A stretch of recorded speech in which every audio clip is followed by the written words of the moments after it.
What does it really feel like to make the decision to change something about your body? Not from a place of vanity, but from a place of wanting to reconnect with yourself. Plastic surgery is often talked about in before and after pictures, but behind every photo is a story, one of courage, fear, growth, and healing. Today, we're hearing one of those stories.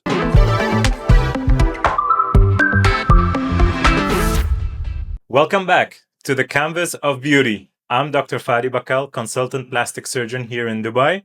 This episode is a little different from the previous one and very special. I'm joined by someone who isn't just a guest, he's a former patient of mine, Mr. Darrell. Thank you so much for being here today and for being open to share your story with all of us. So, what first led you to consider even plastic surgery? What was there a specific moment? Was there a slow build-up? Doctor, about 2 years ago, my civilian job back home is with the police force. Yeah. So your eyes are very important. Very That's good. what we have to. So you have to be vigilant. Yes, Yeah. and also the confident. It's present. That's how we are. Yeah. And one of my friends says, "You need something with your eyelids." I was like, "No, I will never ever do plastic surgery ever. I'm a man. I can't do it. I can't. That's for girls. Yeah. That's just how we are." And then I come to Dubai. Yeah. I kind of think I met you on accident. I was going somewhere else. Yes. And you said right away, you go, "You need something done." I could see right away there's something We'll talk wrong. about that later. But so what were you feeling at that time, emotionally and physically, when you were so close to me, or actually in my clinic? When I first came in, I was nervous, but once you started talking, I was relaxed. It was easy. I go, "Okay, this is easy, comforting." Okay. Yeah. Now, did you have any fears or doubts or even internal conflicts with yourself? Like you just mentioned, I will never do plastic surgery, but still, you are here. Yeah, it was hard. I ain't gonna lie. It was 50% do it or not do it. And then I don't know, after I talked to you, I just felt good. I felt comfortable, confident. So I'm doing it. You mentioned earlier your experience with the consultation, the first consultation. I remember that first time very well, but can you tell us from your side? You're always looking in my eyes. And I was checking something else. Yes. And you kept going to my eyes, and you were already telling me what you could do. I could fix you, make for your eyes healthy. And then you told me your next phase is see the eye doctor to double check that you're correct. To make that clear to the audience as well, is you had actually you complained, let's say, about heaviness in your eyes, and you mentioned also dryness in your eyes, and that made me think like, okay, let's have a look at your eyes. So together we kind of discussed this. And like you mentioned also, yeah, I sent you to the ophthalmologist, the eye doctor, just to have a check. And then you came back. Now, what made you feel you were ready to take that first step and book the consultation purely about something else that you came for, actually? Well, when I went to the eye doctor, he already said, my eyes are good. He goes, "You need that fixed." So the vision was good. Everything's but good. The outside, And so the skin, the yes, eyelid. and he says your eyelashes ain't working properly. That's why your eyes are dry and you get headaches. Yeah. Because I'm always like that. Yeah. You're pinching, you're trying to open them. Yeah. Okay. So what were your first impressions of when you came into my clinic, the consultation, the process, let's say the journey, or even me? It was organized. I was impressed here compared to my country. It's very organized. Your staff, the nurse, amazing. Makes you relax. Very good. So I feel comfortable. I had no worries. Just the vibe. I call it vibe. The vibe was great. Vibe. Yeah. We all love the vibes nowadays. Huh?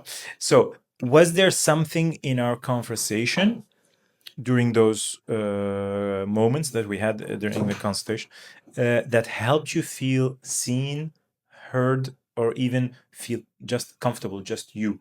Well, you gave me full detail of what you're going to do, and I like straight talk. I don't like, and you told me exactly what you're going to cut, everything.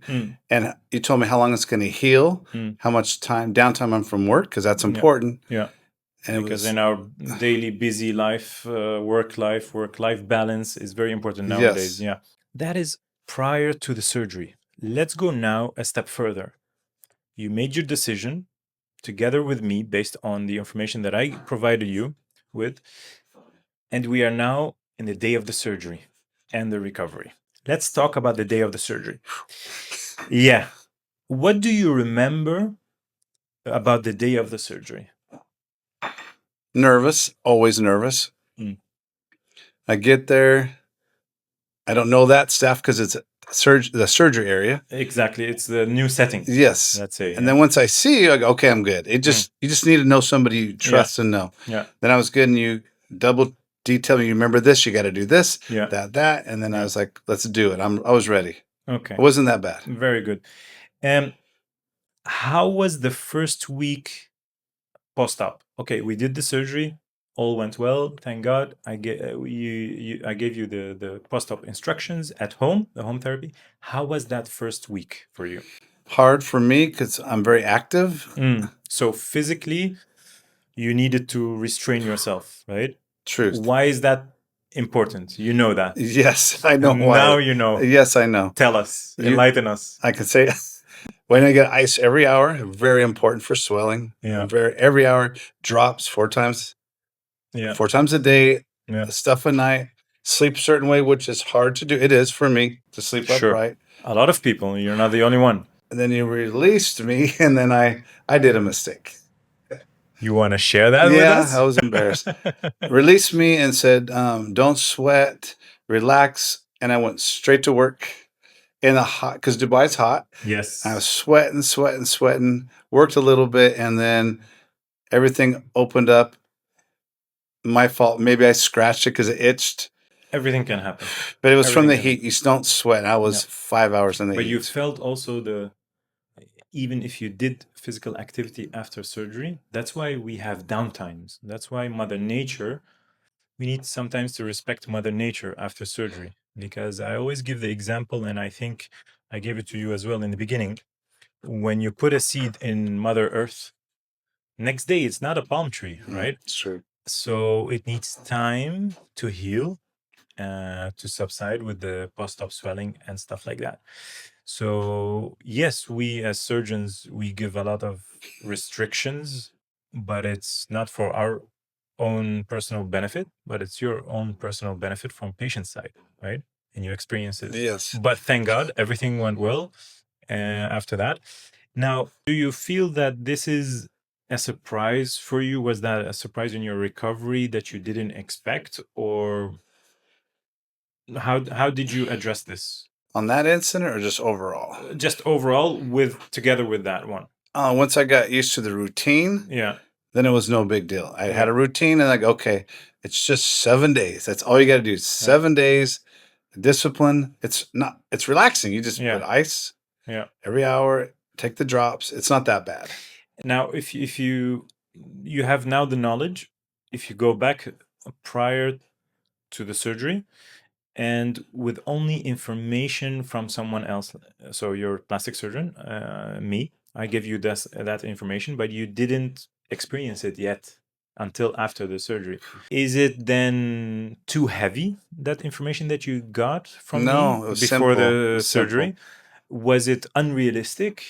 No, it was my fault.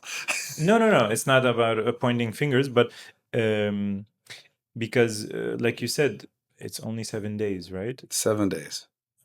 So after that, what did you do? Well, after the 7 days, the second, because I had to redo things because of me.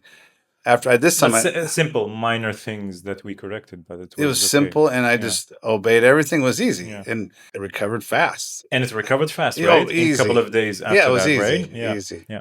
Now, let's go to the changes that made with you as a person from the inner, but also emotionally and physically.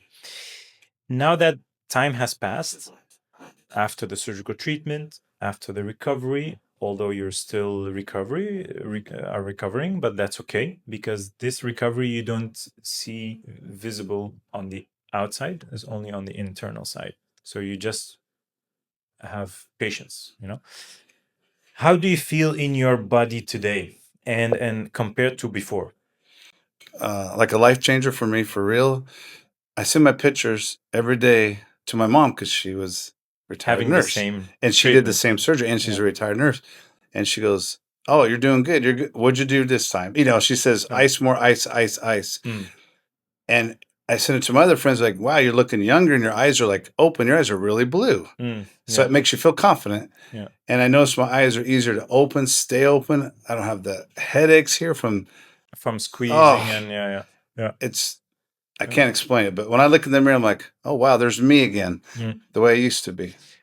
Has this experience affected how you see yourself and or how you move through the world now? More confidence, because I like confidence. Mm, And I can see better and I'll be able to drive at night again because before the surgery, it was yeah. always, eyes just were always squinting. I remember you told me that before the surgery, you was only looking actually at your eyelashes.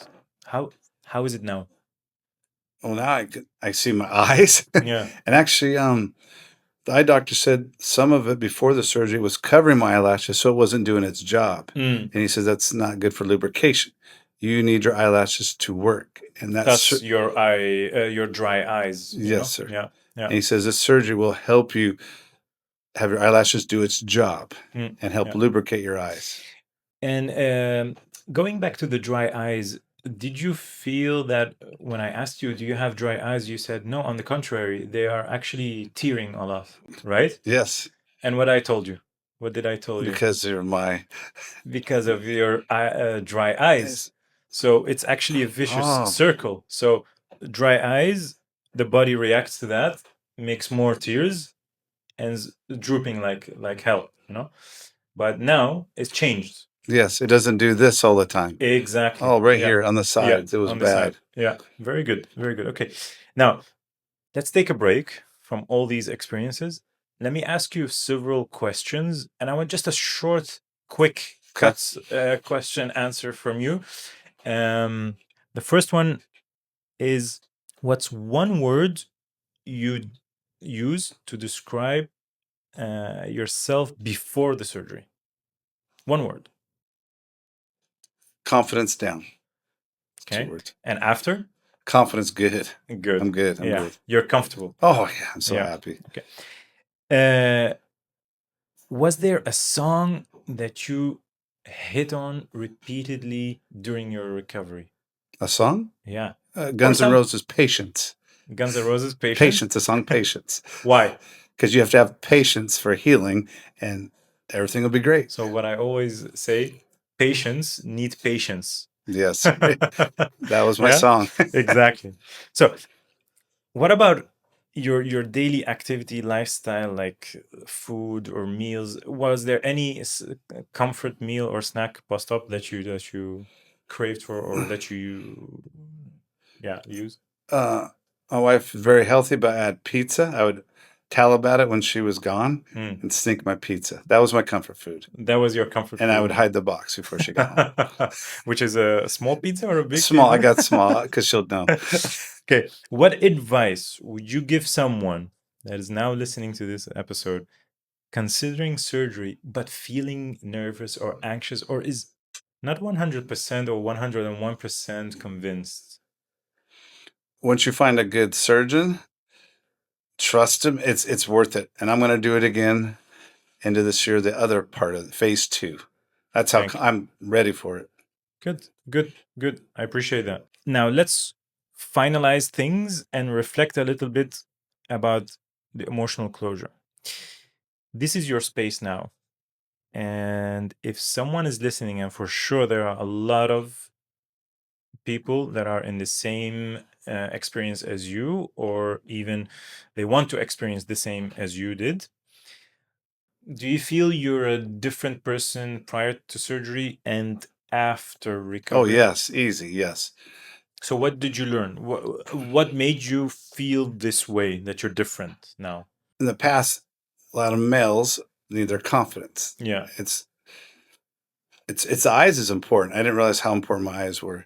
Just looking, and sometimes it would droop, and you'd see it in pictures, photos. That's a big thing. Yeah. When I take pictures, I had always see my eye droop. Now they're seeing it's They're like open. open. Yeah, It's a fresh look. Yeah. it's a different outlook in life. So it's a life changer. I'm not joking. That is Okay. amazing for me. A couple of times you mentioned confidence, confidence, confidence. What does that mean to you?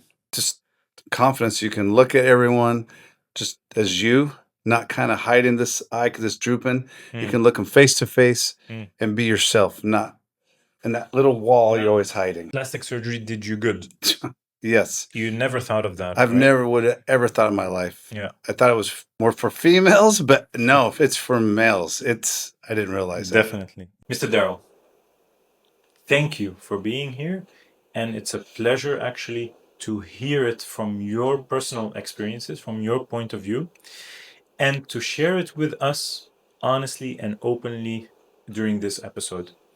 I think a lot of, like you just said, male people, they don't, I don't want to say they don't care about themselves or self-care, but it's not the first thing that they think about of self-care, immediately plastic surgery.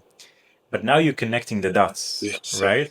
And there were good dots to connect for you as a human being, as a inner person, but also a physical active person. Because now you saw that even for men, plastic surgery can mean a lot.